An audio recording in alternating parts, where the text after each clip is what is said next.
Okay guys, HiTuned here again. We have something a little different. It's GTR related again, but I'm doing the cluster LED light repair, and I got ahead of it already, so I'll have to catch you guys up. But I'm disassembled, and I have about half of the LEDs soldered in place already. And these things are tiny. Just to give you an idea of how small they are, that's it right there. It's a whole bunch of those. I bought a pack of 50 of them, and have them, like I said, some of them are already in place. This is the back of the cluster here, or the front side rather. But I replaced all the tach LEDs, the temp gauge and fuel gauge already, and then I'm halfway through the gear indicator LED.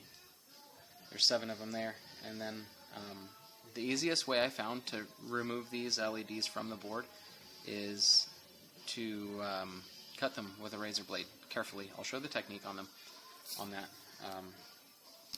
Here, basically, if I can try to prop this up, and I'll go ahead and cut one of these off of here.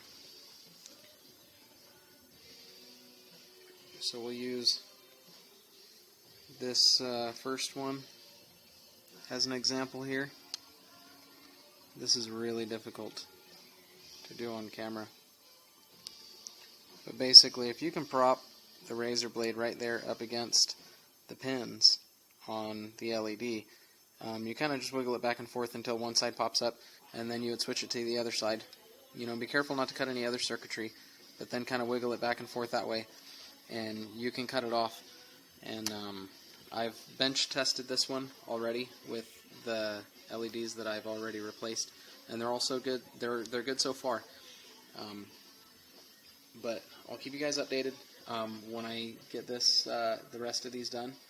I'll try to capture some video of actually soldering with my setup over here, and then also go through the bench test process. So here's my messy table again,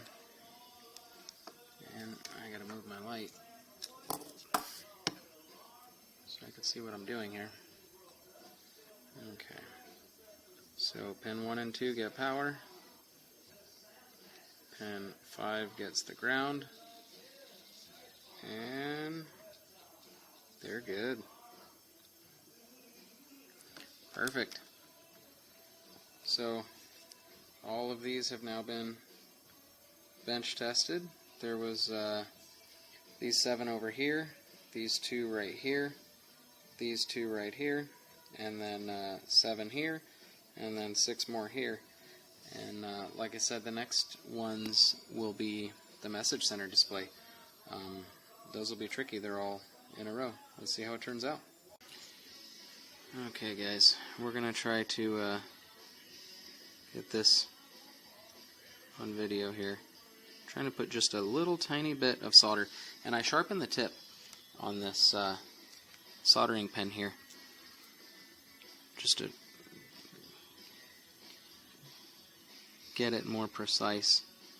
And it is a pain getting these things aligned properly, but once you do, you can hold them in place really easily. So once you get one of them soldered, the rest are pretty easy. And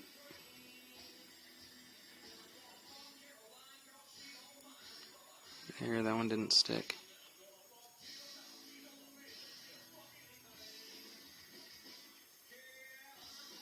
No, looks like I don't have enough solder on there.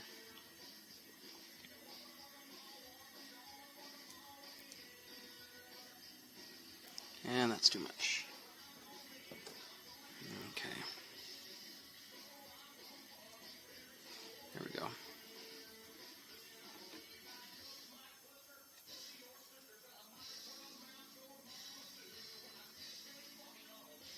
That one looks like it's stuck. Okay.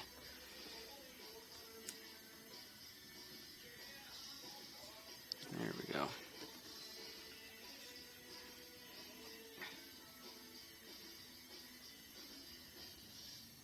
Okay, we're getting right through this one.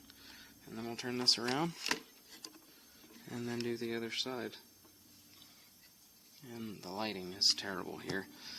I got a messy workbench and everything, so I'm just miserable here. Okay.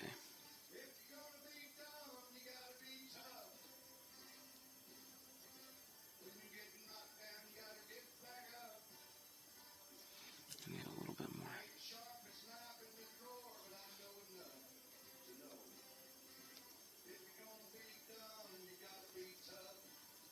Okay. Well,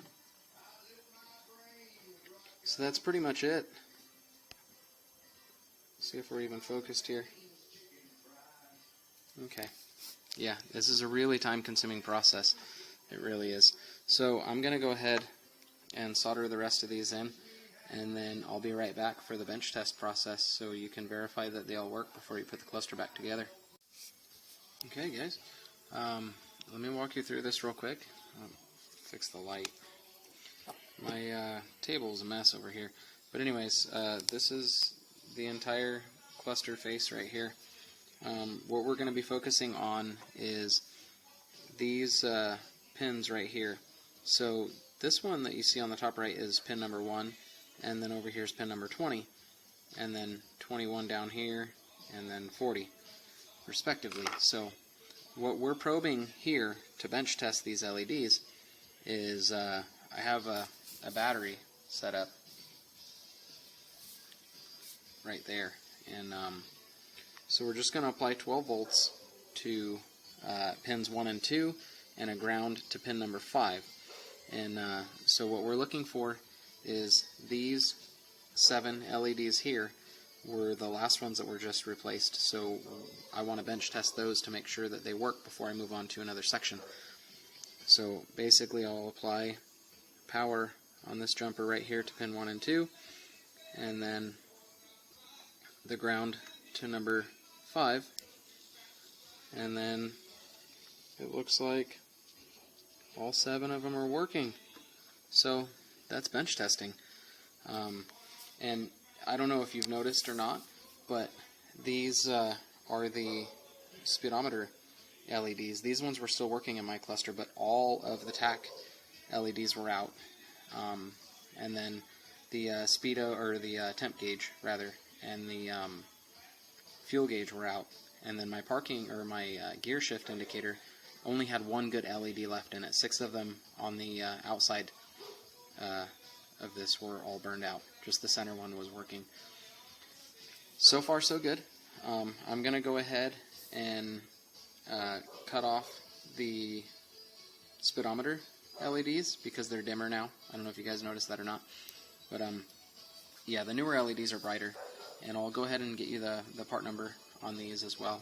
And then we'll bench test it one more time. And then I'll go through the reassembly with you guys so you can do it backwards and get your own done. Okay, so now we're set up with the message center display LEDs on here. I'll try to tip this up a little bit because these lights are not as bright. So when I power and ground these, we should get some orange on those ones. There it is. So those are all working, but let's be serious. They're orange. And I don't think anybody with a GTR truly enjoys the orange message center display. So let's go ahead and change it and see how it looks. Okay, finally, this one took forever. These are the message center lights. Here's all the pieces from that. It slides around really easily, and you gotta make sure your hands are really clean, and make sure that the area that they're in are clean. But anyways, these 7 LEDs here, they're a nightmare. But it looks like we have light on all 7 of them. A few of them, it looks like 3 of them right there I had to do twice. number 4, 5, and 6 apparently are in series, and you can see the numbers right here on the board. Anyways, 4, 5, and 6 are in series, so if one of them doesn't have a good connection, then all 3 of those ones are not going to work. So I ended up replacing 4, and then 6, and then 5, and then it worked. So yeah, that's my luck. Anyways, I'll get started on the assembly, and you know, you guys will be right there. Okay, so let's focus here. This message display here, it's kind of a pain. Basically, the white backing, it gets the glass, and then it gets the clear film, and then it gets the reflective film, and then you can clip it together with the black part. Once again, make sure your hands are really clean for that process, because those pieces are sensitive to that. And then we're going to bench test it again, just so you could see the color difference from the orange to the white.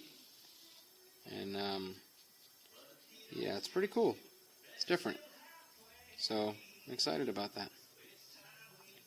But those ones,